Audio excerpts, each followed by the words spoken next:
And joining us in studio is Fred Teng. He is the former chairman of the Hong Kong Association of New York. Fred, thank you for joining us tonight. Thank you for having me. Well, as Kathy just reported, Hong Kong's GDP took a bit of a knock due to those protests, and Hong Kong is trying to stimulate a bit of growth with these one-time measures, a bit of tax relief, a bit of welfare spending, a cut to tourism-related businesses. Will this work? Well, I think overall Hong Kong's GDP wasn't really affected, but there's certain sectors such as the tourism industry, restaurant industry, especially like the street vendors, the food vendors like the hawkers. In terms, Hong Kong actually has been running a surplus every year, and every year they try to find different measure in terms of looking at the time. Certainly last year, because the 2.5 months of protests affected those industry, so they try to give them certain relief. But they also have schemes to help the lower income in terms of paying their rent, and the elderly people in terms of their monthly allowance and so forth. Overall, it's when the government have extra money, they should be spending back to the people. That is a very nice thing to do, something our government perhaps could learn from. But these sweeteners, is that enough to restore confidence? Is that enough to make all of this sort of go away?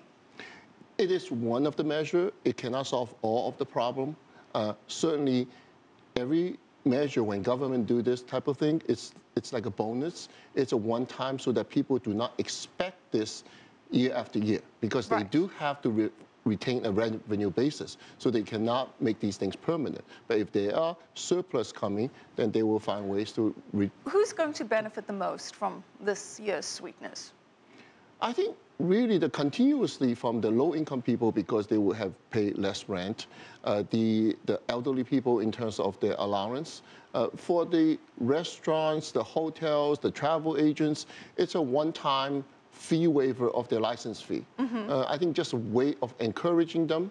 I do think that as tourists, actually the tourists did not decrease in Hong Kong, and maybe it was impacted, but there's still a lot of tourists going to Hong Kong. One of the things that I particularly liked was the reduction of personal tax by as much as 20,000 Hong Kong dollars. That's about 2,500 US dollars. What is the idea there? Well, Hong Kong already had the lowest personal income tax, the lowest corporate tax. They find ways to reduce, and 1 year they actually gave away 6,000 Hong Kong dollar, which is like $1,000 to everyone, regardless you pay tax or not. So now the scheme is to try to pay only the taxpayer, because if you pay tax, then you should get it back. Actually, that's in Hong Kong, only 40% of the individual have to pay tax. 60% of the people don't even have to pay income tax at all. Nonetheless, the GDP's rate of growth has declined. The economy grew 2.2% in the fourth quarter. There was a growth of 0.4%, but it's not as fast as it has been before. Now, should there be more protests, how much of a disruption would that be to GDP?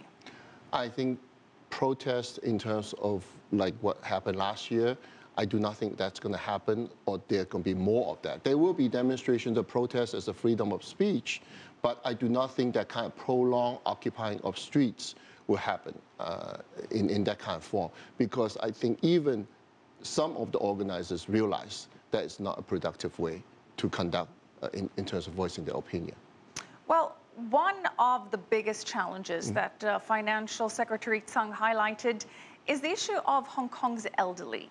How much of an economic challenge does the city's aging population pose, and what can be done about that? Well, Hong Kong certainly have an aging issue, but it also has a Chinese characteristic of taking care of your elderly. So in terms of for the elderly, they are trying to take care of them. And not all the elderly needs help, but some of them are quite well-to-do from, the middle income and up. They are taking care of their own. Well, we saw from Kathy Yang's report that the people in Hong Kong, they're not that happy compared to other people in mainland China. And also that in other rankings, Hong Kong is sort of losing its edge in terms of competitiveness. Do you feel that that's the case? Well, I think that Hong Kong, if you want to look at in terms of its economy, it's 20 years in a row, it's been ranked #1 as the freest economy in the world, ranked by Wall Street Journal and Heritage Foundation. As long as they have that index, Hong Kong's been remain #1. In fact, they're the only one that's over 90%. What Hong Kong is a policy of hands-off government trying to let the business people do their business. But certainly there's regulations in there. There's anti-corruption regulations, there's banking regulations, there's legal framework for them to work in. But overall, I think there's every city we're going to have people unhappy. For the government is trying to make more people happy. Okay, we're going to leave that on that happy note. Thank you so much, Fred Teng, former chairman of the Hong Kong Association of New York.